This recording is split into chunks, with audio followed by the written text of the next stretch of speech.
dulu yang kita lakukan, kenapa kita sangat intensif melakukan komunikasi antara habaib dan kiai, salah satunya adalah mencegah jangan sampai terjadi provokasi yang mengadu domba di antara kelompok-kelompok di dalam Islam. Karena itu sebenarnya yang paling penting dilakukan oleh umat Islam Indonesia adalah membangun narasi utama, membangun arus utama, bahwa yang harus berkembang adalah Islam yang berbasis pada budaya. Masalahnya adalah ketika kita menghadapi kelompok-kelompok seperti itu, yang diturunkan adalah orang-orang yang tidak memahami dasar agama, sehingga ya tidak ketemu di situ. Akhirnya hanya perang-perang di medsos. Di medsos.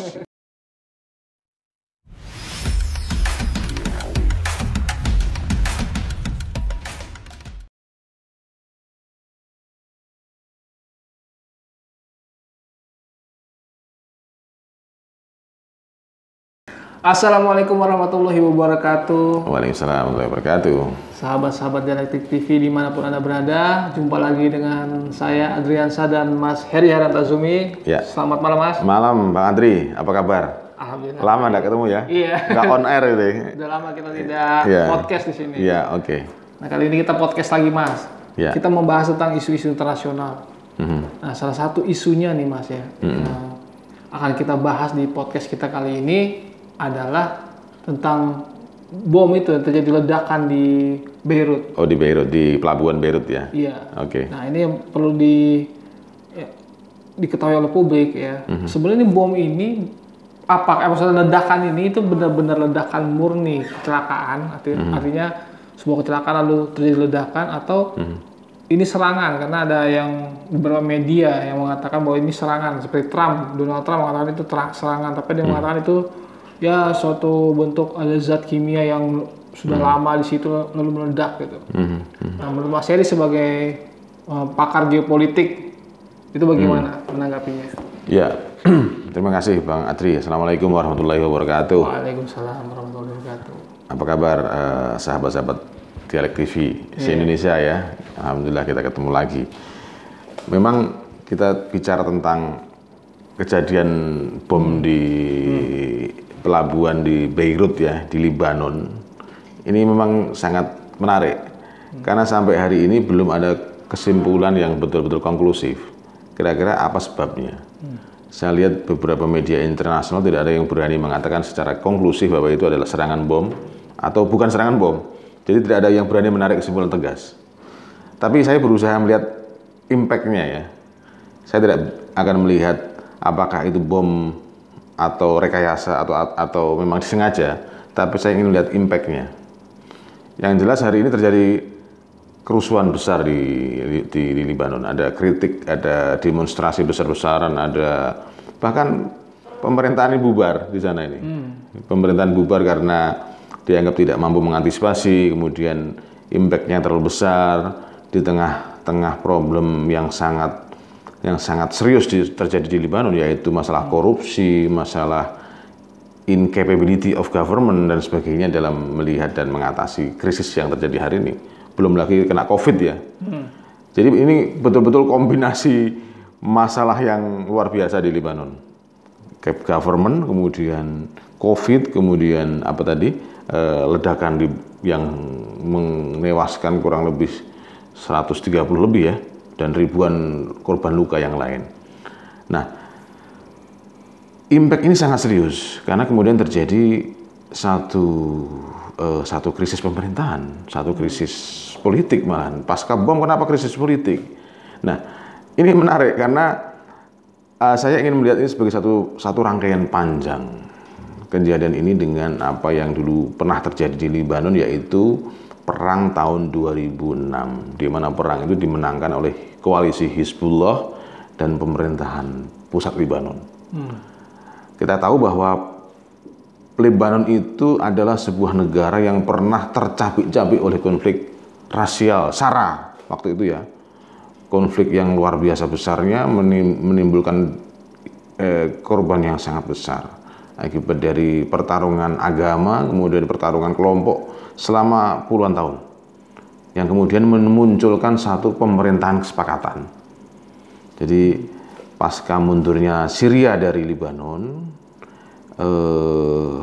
Lebanon berhasil membangun suatu koalisi yang lebih permanen sebenarnya antara kelompok Kristen, kelompok Sunni, dan kelompok Syiah. Nah, itulah yang sebenarnya membentuk pemerintahan Lebanon hari ini. Presidennya Michael Aoun itu berasal dari kelompok Kristen.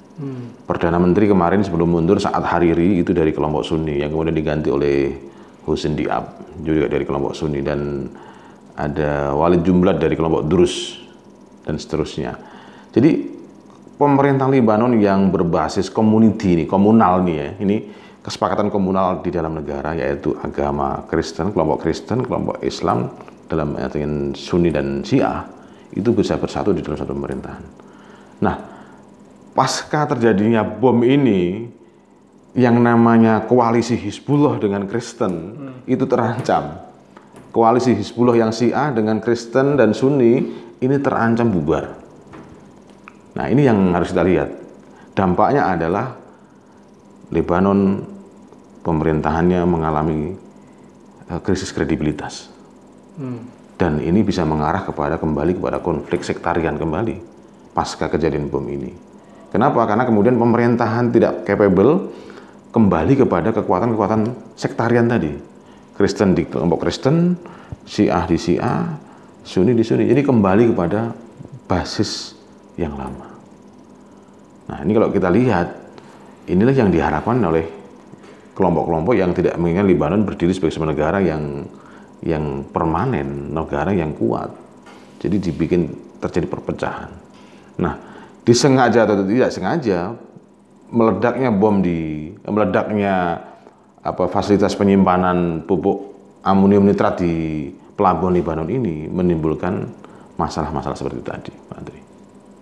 Lalu ledakan ini berdampak tidak dengan politik di Timur Tengah? Secara umum? Iya, secara umum. Lebanon ini adalah salah satu kunci perdamaian di Timur Tengah.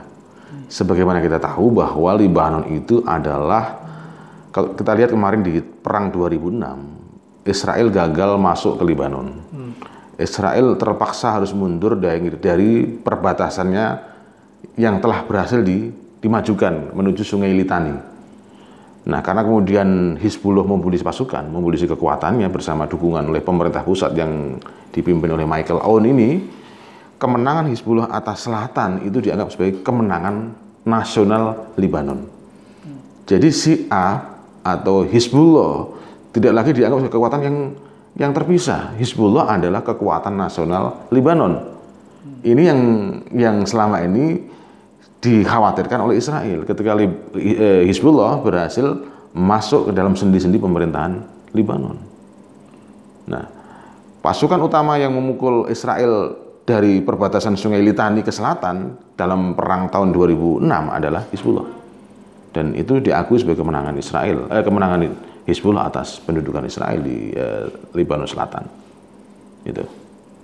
Jadi sebenarnya Hizbullah itu masih berkuasa tidak di Lebanon itu sendiri? Ya, Hizbullah telah berhasil menjadikan dirinya sebagai kekuatan nasional. Dia bukan lagi kekuatan Syiah, tapi kekuatan nasional Lebanon. Dan suka atau tidak suka, bahkan banyak dari pendukung Hizbullah ini adalah kelompok Kristen. Ingat lagunya Julia Boutros yang sangat memuji kepemimpinan Hasan Nasrallah di Lebanon. Orang Kristen. Orang Kristen. Jadi Julia Boutros ini mengarang beberapa lagu, mulai namanya Ahibba.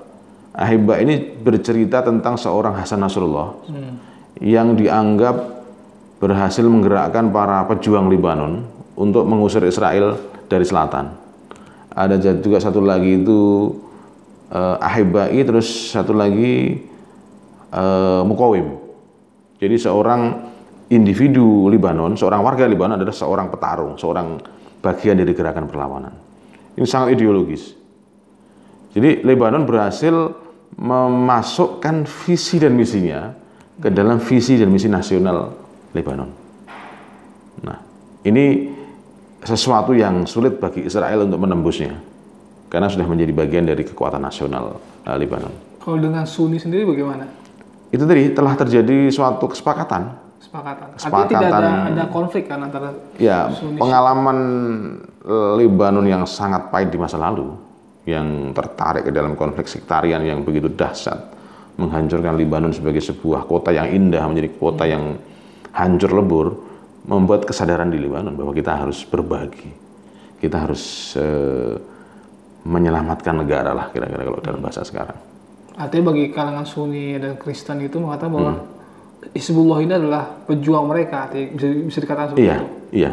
Artinya sudah tidak ada lagi konflik sektarian lagi di Lebanon. Sudah terjadi kesepakatan nasional. Makanya presidennya Kristen, perdana menterinya Sunni, parlemennya Syiah dan sebagainya. Terjadi banyak pembagian kekuasaan yang kemudian membuat semua kekuatan lama yang saling bertarung itu menjadi satu. Termasuk dari kelompok Druze ya. Si Pak Walid Jumblat ini kan juga menjadi bagian kekuatan nasional. Kan ada juga pakar Mas yang mengatakan bahwa ledakan di situ itu ada kaitannya dengan salah satu panglima perang dari Iran yang wafat, Jenderal Qasim Sulaimani. Begini ya, Timur Tengah itu bergolak karena terjadinya overlapping sebenarnya. Overlapping apa? Overlapping skenario dari Inggris, Amerika, Israel yang kemudian mendapatkan perlawanan dari kelompok yang disebut dengan blok perlawanan itu. Namanya blok Mukawamah. Blok Mukawamah itu kebetulan dimainkan oleh Iran pasca revolusi Islam Iran tahun 79. Nah, Iran menggalang kekuatan Mukawamah ini dengan dengan mengirimkan kekuatan-kekuatannya ya, penasihat-penasihat militernya ke berbagai negara di Timur Tengah yang dianggap sebagai bagian dari blok perlawanan itu. Kebetulan Syria memang sejak awal berdirinya dengan suatu pakta Arab ya, negara-negara Arab yang dipimpin oleh Jamal Abdul Nasir sebelumnya itu juga menggalang perlawanan terhadap pendudukan Israel atas Palestina. Walaupun kemudian kalah dalam perang 7 hari itu misalnya, tapi semangat perlawanan itu tetap tumbuh di Palestina dalam bentuk kemudian Hamas, karena Fatah sudah berdamai dengan Israel ya, PLO sudah relatif berdamai dengan Israel. Kemudian sepanjang masa ini, sepanjang periode terakhir ini antara Syria dengan Israel belum pernah terjadi perdamaian. Kan waktu itu Syria masuk ke Lebanon ya untuk menggalang kekuatan di utara kan, melawan Israel. Mesir menggalang dari barat, Yordan dari timur. Tapi kemudian semuanya gagal merebut kembali Palestina dari Israel. Nah, di periode berikutnya pasca revolusi 79, Iran lah yang memimpin gerakan Mukawamah ini terhadap Israel. Baik Hamas di Palestina, di tepi barat, dan di jalur Gaza, walaupun awalnya menjadi bagian dari gerakan Ikhwan, tapi kemudian Iran lah yang mensupport Hamas, yang mensupport gerakan Hizbullah di Lebanon Selatan, yang bahkan mensupport Syria untuk menjadi kekuatan yang melawan overlapping skenario oleh Inggris, Amerika, dan Israel tadi. Sampai terbentuknya ISIS di Irak dan Syria, kelompok yang tadi sampai sebut sebagai Jenderal Qasim Sulaimani tadi yang menghancurkan skenario ini. Nah, itulah kemudian yang membuat terjadinya balance of power di Timur Tengah. Jadi Syiah dalam hal ini adalah Iran berhasil membuat keseimbangan baru di Timur Tengah dari skenario lama yang dimainkan oleh Inggris, Amerika, dan Israel ini. Tapi Hizbullah ini sama Iran itu kiblatnya tidak? Iya, memang Hizbullah itu lahir dari dikirimnya 1.000 orang penasihat militer dari Pasdaran waktu itu, dari tentara revolusi Iran ya, untuk melatih dan menciptakan pasukan-pasukan yang melawan Israel. Nah, di situ peran Iran sangat sentral. Ya. Berarti siapa nih kira-kira yang berkepentingan untuk membuat konflik sektarian di Lebanon ini? Ya, sebenarnya kita tidak usah jawab, sudah tahu. Dengan upaya untuk menciptakan kembali sektarian konflik sektarian di Lebanon, kita sudah tahu arahnya kemana, yaitu memecah persatuan Lebanon kan, memecah koalisi permanen antara Kristen, Sunni dan Syiah. Kita sudah tahu siapa yang memainkan itu. Nah, tapi masalahnya adalah kemampuan pemerintah Lebanon hari sangat kecil, sangat berkurang. Kenapa? Karena krisis ekonomi ini telah membuat pemasukan negara jauh berkurang. Kita tahu bahwa Lebanon itu banyak dibantu oleh pemerintah luar negeri, oleh negara-negara donor ya. Kemudian para emigran Lebanon yang ada di luar negeri, di Amerika, di Lebanon diaspora lah istilahnya, di Amerika, di Eropa segala macam. Mereka ini yang setiap tahun mengirim uang ke tanah air. Hari ini itu sangat kecil. Bantuan luar negeri kecil, kiriman dari negara-negara teluk yang kaya minyak, sponsornya Lebanon, negara-negara Arab juga sangat kecil. Karena negara lain juga terpengaruh karena sejak penghasilan atau harga minyak itu menurun di Timur Tengah, maka otomatis donatur Lebanon dari negara Arab juga sangat berkurang. Dari Emirat, dari Qatar dan seterusnya itu berkurang. Nah, situasi inilah yang kemudian menemukan momentumnya dalam ledakan bom ini, ledakan amonium nitrat ini, sehingga kemudian muncul gerakan untuk mungkin membentuk pemerintahan baru atau menggulingkan koalisi yang permanen tadi. Itu. Ya, kalau saya di sini melihat memang ya sudah ada intervensi asing yang berkepentingan untuk membuat kembali Lebanon terpecah belah. Dan itu sekarang tergantung bagaimana para pemimpin Sunni, pemimpin Syiah dan Kristen itu membangun kembali kekuatan yang telah berhasil mereka bentuk sebenarnya sejak lama, sejak mereka menyadari bahwa tidak ada pilihan lain selain harus bersatu. Itu. Nah, ini kan di Timur Tengah, bahkan sampai ke Indonesia ini, sentimen Syiah ini kan selalu digembur-gembur Sunni Syiah, konflik Sunni Syiah. Tapi artinya sering diserang itu adalah Syiah itu sendiri. Iya. Kalau dalam konteks Indonesia kan Syiah ini kecil ya, minority yang sebenarnya juga kita tidak bisa katakan bagian dari ruang pengaruh Syiah di Iran sebenarnya. Karena tradisi Syiah di Indonesia ini udah lama, jauh sebelum Iran lahir. Tradisi-tradisi keagamaan yang dulu sering dibilang Gus Dur itu ada, itu bahkan sudah menjadi satu dengan tradisi Islam di Indonesia. Jadi saya tidak setuju mengatakan bahwa Syiah di Indonesia itu adalah bagian dari jaringan Syiah internasional yang ada di Iran. Mungkin lebih halus ya, lebih rumit daripada yang dibayangkan orang. Karena sudah menjadi bagian dari gerakan budaya, bukan gerakan politik yang dibayangkan oleh orang-orang dengan revolusi Islam Iran revolusi Islam di Iran itu ya. Itu. Ya, artinya di Indonesia ini sudah kultural bertahun-tahun ya, berabad-abad gitu lah di Indonesia ini. Sedangkan kalau di Timur Tengah itu sudah kultur sekaligus gerakan politik. Gerakan politik. Udah gerakan politik. Nah, seberbahaya apa sih Mas sebenarnya Syiah Iran ini pengaruh di Timur Tengah itu sehingga Amerika Israel itu takut sekali itu? Iya. Revolusi Islam Iran ini kan membalikkan peta istilahnya. Kita tahu bahwa Iran sebelum revolusi itu adalah bagian dari jaringan Barat ya di Timur Tengah.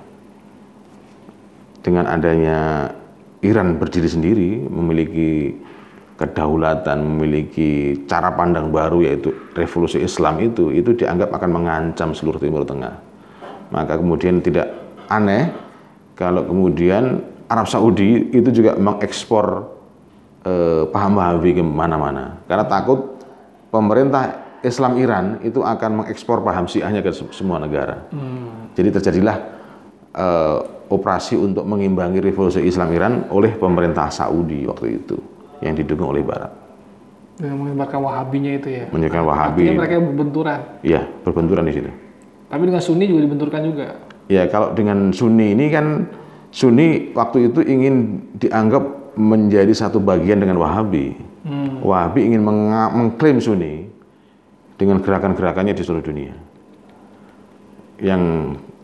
Yang para pakar Barat saya lihat salah dalam memahami ini.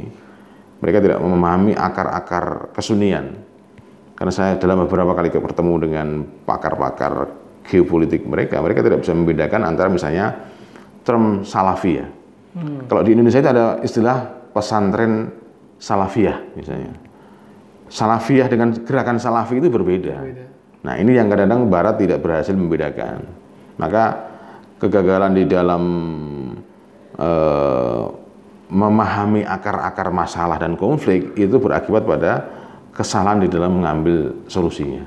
Nah itu yang terjadi saya lihat sepanjang sejarah modern, di mana Barat itu adalah kelompok yang dianggap unggul, dianggap memiliki dominasi dan hegemoni, itu gagal di dalam melihat permasalahan ini. Ada sebenarnya Barat itu tidak paham Sunni Syiah itu apa, Wahabi itu tidak paham atau gimana? Mereka paham, tetapi saya tidak tahu kemudian kok di dalam melakukan klasifikasi, melakukan pendekatan itu seringkali tidak match, seringkali tidak sesuai dengan fakta maupun peta dasarnya kira-kira gitu. Berarti ada sesuatu yang sedang dijalankan juga, bahwa tidak serta-merta mereka menjalankan satu model pendekatan yang dipahami secara ilmiah oleh para orientalis, oleh para pakar strategi sekalipun. Gitu. Menarik juga, berarti kekuatan revolusi Iran ini sudah di seluruh Timur Tengah ini ya. Artinya ketika kekuatan-kekuatan Amerika di Timur Tengah ini disikat sama Iran itu bisa habis semua. Iya. Terbukti kemudian bahwa yang menghancurkan ISIS, orang semua tahu ISIS itu ancaman ya bagi perdamaian, ancaman bagi segala macam. Tapi yang betul-betul berhasil menghancurkan ISIS adalah para laskar yang dibentuk oleh pemerintah Irak misalnya dan pemerintah Syria atas bantuan dari Iran dan Rusia. Kurang lebih karena pertahanan sipilnya lah. Pertahanan sipilnya berhasil dibentuk kemudian untuk mengusir ISIS ini, baik di Irak maupun di Syria. Kalau di Irak dikenal dengan Hasid Sa'bi, kira-kira itu batalion rakyat lah, atau brigade rakyat lah kira-kira gitu, laskar rakyat lah kira-kira gitu. Sama juga dengan di Syria yang justru menghancurkan kekuatan ISIS adalah kekuatan-kekuatan seperti Hizbullah, batalion-batalion sipil yang dibentuk untuk mengusir mereka. Itu justru perlawanan sipil ini yang berhasil menghancurkan ISIS menurut saya. Tapi yang dibantu Iran ini bukan hanya sekedar Syiah, Sunni juga dibantu. Misalnya Hamas misalnya. Ya, karena yang disusun oleh gerakan revolusinya Quds Force, gerakan itu adalah siapapun yang akan menggabungkan diri dalam blok perlawanan akan didukung. Apapun itu mazhabnya. Apapun mazhabnya. Sehingga kemudian tidak aneh kalau kemudian Saudi hari ini juga berubah visinya tentang Islam. Dia kembali ke moderatisme kan. Iya. Dia kembali kepada apa namanya? Karena yang lama ini sudah dianggap gagal kira-kira. Tidak berhasil menggalang solidaritas di kalangan dunia Islam. Nah, dia mencoba kembali menjadi moderat, menjadi cinta tanah air, mengembangkan wacana-wacana tentang watonia dan sebagainya. Sekalipun faktanya bahwa kepemimpinan atas Sunni ini sekarang sedang diperebutkan antara Mesir dengan Turki. Kemarin kita sudah bahas tentang pertarungan mereka di Libya ya, yang Mesir mendukung timur, sebagian timur Libya, yang Turki mendukung bagian barat. Nah ini menurut saya adalah wujud dari pertarungan dua hal ya, pertarungan kepemimpinan atas Sunni sedunia, dan yang kedua adalah pertarungan antara Arab dengan Turki, negara berbasis Arab dengan negara Turki. Nah, saya sampaikan kemarin bahwa di dalam pertarungan perebutan klaim atas Sunni ini, Indonesia memiliki masa depan yang baik, memiliki peluang besar untuk memimpin narasi maupun memimpin gerakan. Gitu. Nah, terkait Indonesia nih Mas, di konflik Timur Tengah ini selalu berdampak ke Indonesia, mulai dari ISIS, dengan revolusi Iran segala macamnya. Nah ini kan ada konflik-konflik, kemudian Sunni Syiah ini mulai dimunculkan lagi nih dengan penyerangan Habib itu kan. Oh yang di Solo ya? Yang di Solo. Yang bagaimana ketika haul ya, lalu diserang oleh beberapa sekelompok ini kan sentimen Syiah, Sunni Syiah ini kembali dimunculkan. Iya. Ya ini yang saya prihatinkan ya, karena kita ini juga gampang tersulut, gampang terprovok untuk mengatakan kelompok A atau kelompok B itu sesat atau kafir dan sebagainya. Nah, ini kita harus halangi, kita harus hadang. Jangan sampai terjadi di Indonesia. Apa yang terjadi di Timur Tengah yang menghancurkan sendi-sendi kehidupan masyarakat, sendi-sendi kehidupan negara, itu harus kita cegah, jangan sampai terjadi di Indonesia. Solo ini sebenarnya adalah warning buat kita. Warning kenapa? Karena ternyata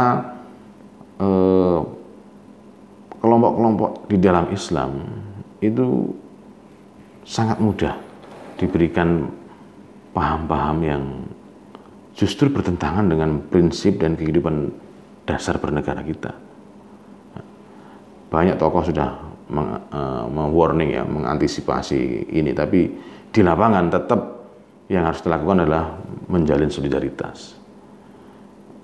Nah, dulu yang kita lakukan, kenapa kita sangat intensif melakukan komunikasi antara habaib dan kiai, salah satunya adalah mencegah jangan sampai terjadi provokasi yang mengadu domba di antara kelompok-kelompok di dalam Islam. Entah Syiah melawan Sunni, entah kasus-kasus yang lain banyak ya. Indonesia ini kan juga potensial terjadi semacam fertile ground istilahnya, tanah subur untuk tumbuhnya terorisme. Karena secara karakter masyarakatnya memang mengambang, gampang tersulut. Bagian dari proses-proses yang terjadi pada era Orde Baru ya. Nah, itu yang harus kita lakukan. Jadi menahan jangan sampai terjadi konflik sosial berbasis sekte atau berbasis agama. Karena konflik dalam sekte agama itu lebih panjang, dampaknya lebih merusak. Jadi sekali lagi kita harus tanamkan bahwa nilai-nilai kebangsaan, nilai-nilai persaudaraan, nilai-nilai rahmah, nilai-nilai kasih sayang itu harus menonjol di dalam praktek-praktek dakwah kita. Ini kan konflik Sunni Syiah ini kan tidak selesai-selesai ya. Bahkan di seminar-seminar itu bahwa Syiah itu sesat, terus digembur-gemburkan, bahkan dibikin perdebatan. Sebenarnya ada nggak sih agenda politik gitu yang menginginkan ini terus ada, dipelihara gitu, memelihara konflik ini? Tadi saya sampaikan bahwa nature dari pertarungan pasca revolusi Islam Iran adalah bagaimana dua kelompok tadi yang saya sebut mengekspor revolusi tadi. Iran mengekspor revolusi, Saudi mengekspor Wahabi. Semuanya bertarung di Indonesia. Nah, maksud saya adalah bahwa kelompok Syiah di Indonesia juga harus menyadari jangan sampai terpancing dalam pertarungan Iran dan Saudi ini. Syiah di Indonesia adalah bagian dari Islam Nusantara, bagian dari khazanah Islam di Nusantara. Itu. Nah, demikian juga sekte-sekte yang lain, paham-paham yang lain di Indonesia juga bagian dari khazanah Islam di Nusantara, di Indonesia. Jadi harus saling menghargai di sini.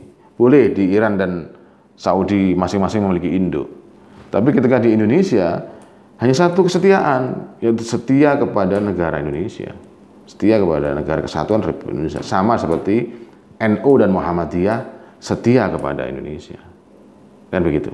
Bahkan NU dan Muhammadiyah adalah pendiri negara. Tidak mungkin kita menghancurkan negara. Nah, kalau paham-paham baru itu masuk datang dengan agenda masing-masing, ingin merubah, ingin menghancurkan, ya pasti akan dihadapi bersama-sama oleh umat Islam Indonesia. Dan saya yakin yang datang ini sebenarnya memang program gitu. Program ini harus kita cegah. Dan saya lihat dari beberapa statement fatwa para ulama, terutama di kemarin terakhir di Chechnya ya, mereka mengatakan bahwa paham-paham yang takfiri itu bukan bagian dari Sunni, bukan bagian dari Islam Sunni. Jadi kalau ada kelompok mengaku Sunni dan kemudian mengkafirkan umat yang lain, mengkafirkan kelompok Islam yang lain, itu bukan bagian dari Sunni. Mereka adalah Khawarij, yang jelas bukan bagian dari Sunni, kira-kira gitu. Begitu juga dengan Syiah. Begitu juga dengan Syiah. Ketika Syiah di Indonesia kemudian menyerang paham-paham Ahlussunnah misalnya, ya kita tolak gitu loh. Kita katakan kita harus berbeda di Indonesia. Karena dulu para ulama dari Persia yang mengislamkan Indonesia itu juga dengan cara damai. Yang namanya Syekh Subakir itu adalah orang Persia sebenarnya kan. Dan dengan model-model dakwahnya beliau ya, sebenarnya beliau ini Syiah. Sebenarnya beliau ini banyak terpengaruh oleh ajaran Syiah. Karena menanamkan tanah Karbala di Nusantara misalnya, itu kan sebenarnya Syiah. Cuman kan tidak dianggap Syiah. Kenapa? Karena mampu melarutkan diri ke dalam budaya yang dilanjutkan Wali Songo ya. Apa yang dirintis oleh para penyebar Islam sebelum Wali Songo kan kemudian dimapankan oleh Wali Songo dalam bentuk menyatunya Islam dalam budaya. Nah, kenapa ini menjadi besar? Karena inilah yang tidak memancing konflik dengan budaya lokal, bahkan memperkaya budaya lokal. Budaya lokal tidak menerima, tidak menolak Islam karena Islam sudah menjadi budaya. Ini loh yang harus kita ketahui dan junjung tinggi supaya tidak terjadi konflik sektarian, konflik agama, dan konflik yang lain gitu loh. Nah begini Mas, masalah tadi kan sudah kita cerita panjang lebar ya. Di Bandung itu ada Hizbullah. Ya Hizbullah itu memang tadi ada kesepakatan dengan Sunni dan Kristen. Tapi tetap saja Hizbullah ini adalah bagian dari Syiah atau Iran. Turki juga gitu, bagian juga. Sebenarnya Turki itu kan lebih arah ke Amerika ya Mas. Arab Saudi juga begitu, ke Amerika.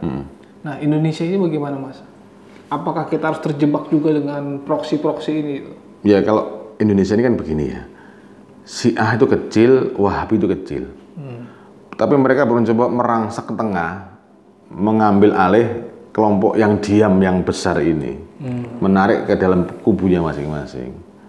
Sehingga tidak heran kemudian kalau waktu itu salah satu program kelompok Wahabi kan mengambil alih masjid-masjid, pesantren-pesantren miliknya katakanlah orang NU lah, orang-orang Ahlussunnah wal Jamaah, dibiayai, disupport supaya ikut Wahabi. Nah, yang Iran juga begitu. Iran banyak mendirikan tempat-tempat seperti itu. Tapi lebih semut lah, misalnya Syiah lebih semut. Dia tidak terlalu agresif di Indonesia. Mungkin karena menyadari bahwa mereka kecil dan lebih telah melebur dalam budaya.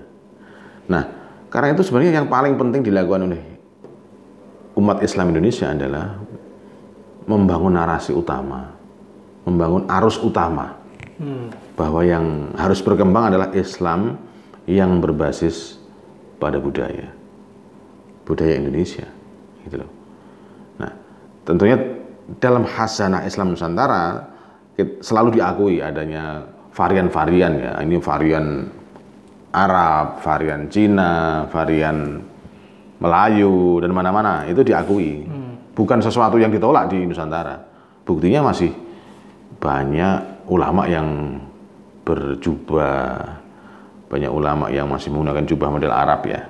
Itu kan sesuatu yang menunjukkan bahwa Islam Nusantara itu tidak anti Arab sebenarnya. Iya, betul. Demikian juga dengan baju koko kan baju Cina sebenarnya. Itu adalah bentuk asimilasi, akulturasi budaya sebenarnya. Sehingga kita jangan pertentangan deh antara orang sering mengatakan bahwa Islam Nusantara itu anti Islam Arab misalnya. Tidak ada anti-anti di sini, karena semuanya saling menyerap, saling melebur dalam satu jenis budaya yang saling menghargai itu. Habaib walaupun Arab tapi juga mengikuti menghargai budaya Nusantara. Iya, banyak habaib yang menyanyikan lagu-lagunya Wali Songo tadi misalnya, Lir Ilir, banyak menyanyi lagu tentang Turi Putih misalnya, Habib Syekh. Habib, banyak sekali Habib yang suka menyanyikan lagu-lagu yang dikarang oleh para Wali Songo. Dan sehingga kemudian tidak ada lagi istilah anti-antian tadi. Kita ini saling belajar, saling menyerap. Sebenarnya Indonesia ini sangat sulit, potensinya sangat kuat ya. Tidak bisa diadu domba dengan. Tidak bisa diadu domba karena Timur Tengah ya. Lapis historis kita ini sudah sangat dalam sebenarnya dalam konteks budaya. Terbukti yang menang selalu budaya. yang berhasil melarutkan diri dalam budaya. Agama apapun yang datang ke Indonesia itu pasti larut dalam budayanya. Kristen, Katolik, Hindu, Buddha, semuanya yang diterima adalah yang bisa menerima budaya, yang bisa larut dalam budaya lokal gitu. Artinya kalau ketika dia tidak melarutkan kebudayaan lokal akan terpental sendiri. Akan terpental dengan sendirinya. Jadi sangat heran kalau kemudian kemarin di Solo itu dengan mudah kelompok penyerang mengatakan bahwa ini kafir, ini Syiah kafir, Syiah bukan Islam misalnya. Itu bagi saya sangat dangkal ya di dalam melihat praktek budaya orang Islam di Jawa gitu loh. Praktek midodareni ini kan sebenarnya praktek yang sangat umum di masyarakat. Nah, ini menunjukkan ada suatu arus yang dipaksakan ada di Indonesia, itu arus Islam yang anti budaya. Nah, ini sebenarnya nggak banyak, tapi karena dipaksa ada itu mungkin menjadi proyek politik kali ya dari suatu kekuatan internasional tertentu. Nah, karena itu kita harus cegah dengan membentuk koalisi budaya di Indonesia gitu loh. Karena pada dasarnya yang mereka serang adalah nilai-nilai budaya. Ya, mereka merusak tatanan yang sudah dibangun oleh Songo ya. Iya. Dengan mudah mereka mengatakan bahwa ini anti-Islam, ini bukan Islam, ini syirik, ini kafir sebagainya. Nah, itu yang nggak boleh. Maka mereka lempar keris ke sungai, bilang syirik segala macam begitu. Iya, justru itu mereka tidak memahami kedalaman budaya, tidak memahami bahwa Indonesia itu negara yang berbudaya jauh sebelum agama-agama besar itu datang. Sebelum Hindu, Buddha, Islam, Kristen, Katolik, Nusantara ini sudah berbudaya. Karena itu negara yang kuat atau Islam yang kuat di suatu negara adalah Islam yang tumbuh di atas warisan budaya masing-masing. Besarnya Islam di Iran karena berdiri di atas landasan budaya Persia. Besarnya Islam di Turki juga karena landasan budaya Turki. Semua memiliki histori ya, yang besar, yang sangat dijunjung tinggi. Sama juga dengan sejarah Mesir. Mesir ini kan peradaban tua di dunia. Sama dengan Indonesia. Indonesia ini sebenarnya peradaban tua juga.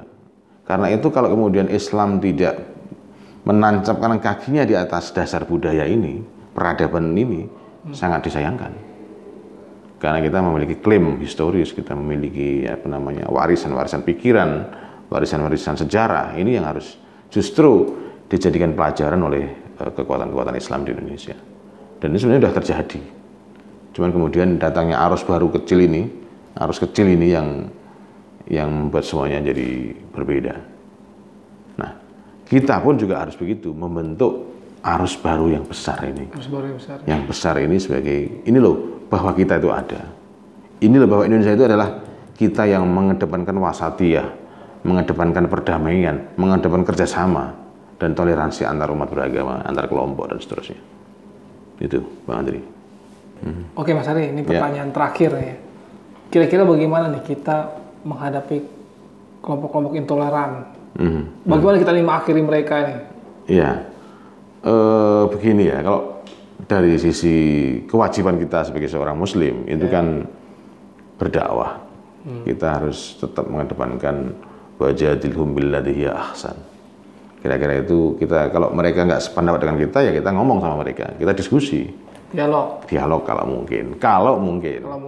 Nah, ada kalanya memang ada gerakan-gerakan yang tidak mau berdialog, tidak mau kemudian apa dasarmu, ini dasarku. Itu sulit sekali karena mereka sudah dasarnya adalah yang selain saya itu salah, yang selain saya itu kafir. Nah, ini yang berat kalau udah begini, karena ini akan berkembang menjadi gerakan yang takfiri tadi ya, yang takfiri, dan artinya takfir itu boleh membunuh, boleh menghalalkan darah orang Islam yang lain. Kalau udah gini kan udah perbuatan melanggar hukum.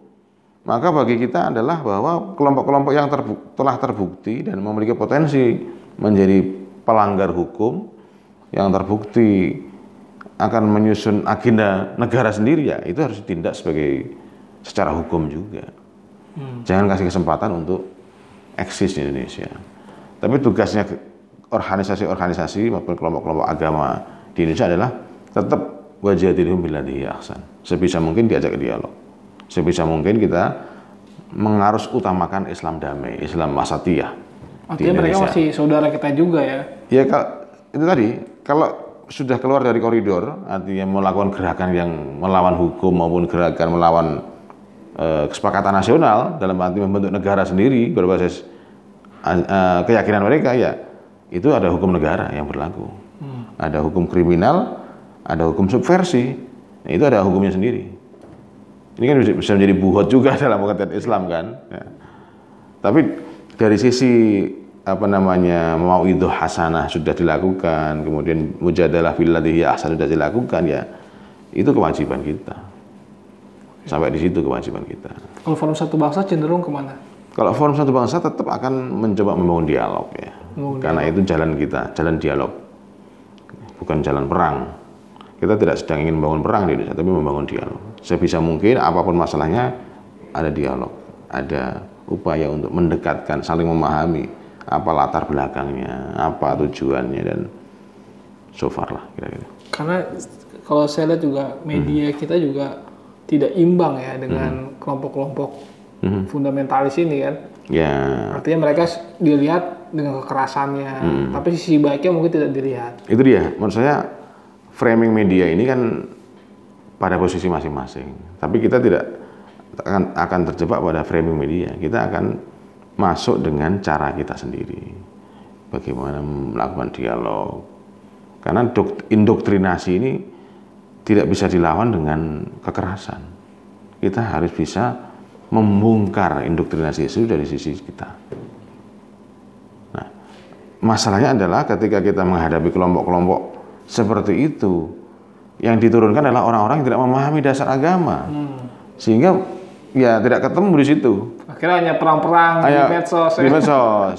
Maksud saya adalah justru ulama-ulama moderat seperti Nahdlatul Ulama, seperti Muhammadiyah, itu diberikan kesempatan yang lebih untuk bermujadalah tadi, gitu loh kira-kira. Malah diturunkan orang-orang yang tidak memahami Islam, akhirnya mereka cuma memprovokasi, saling salah paham, tidak nyaluk, akhirnya yang terjadi adalah konflik di level yang lain ya. Bukan membela KRI, mereka malah memecah belah lagi. Nah, itu dia.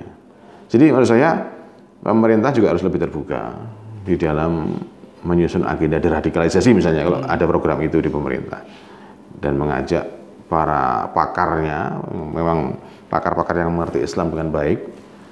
Kita tahulah ada seperti Habib Quraish Shihab, beliau luar biasa. Sudah mulai, YouTube-nya sudah mulai. Nah, artinya apa? Kalau kita bicara dua level ya, level massa dan level aktivisnya. Yang massa ini kan harus diisi ya, kontennya diisi dengan konten yang baik, konten yang benar, ajaran yang benar. Nah, sementara di level aktivis tadi kita bisa lakukan debat-debat ya, bisa lakukan dialog-dialog. Itu sesuatu yang baik saya kira. Debat terbuka itu baik, dialog terbuka itu baik menurut saya. Karena apa? Karena kemudian kita sedang saling memahami sebenarnya, saling mengerti. Bukan saling nyinyir di medsos. Bukan saling nyinyir. Itu. Ya, mungkin itu saja Mas Heri. Iya, oke. Terima kasih atas. Sampai ketemu lagi. Iya. Ini kantor baru ya? Alhamdulillah kantor baru Dialektik TV ya. Iya, oke. Terima kasih. Nanti kita pindah-pindah saja podcastnya. Oke, siap. Terima kasih. Di Ceruk Berpikir. Ini masih tema kita, Mas. Oke, iya. Ya mungkin terima kasih sahabat-sahabat Dialektik TV dimanapun Anda berada. Terima kasih sudah menyaksikan kami. Semoga bermanfaat untuk Anda semua. Sekian dari kami. Jangan lupa like, share, comment, and subscribe Dialektik TV. Wallahul muwaffiq ila aqwamit thoriq. Wassalamualaikum warahmatullahi wabarakatuh. Waalaikumsalam warahmatullahi wabarakatuh.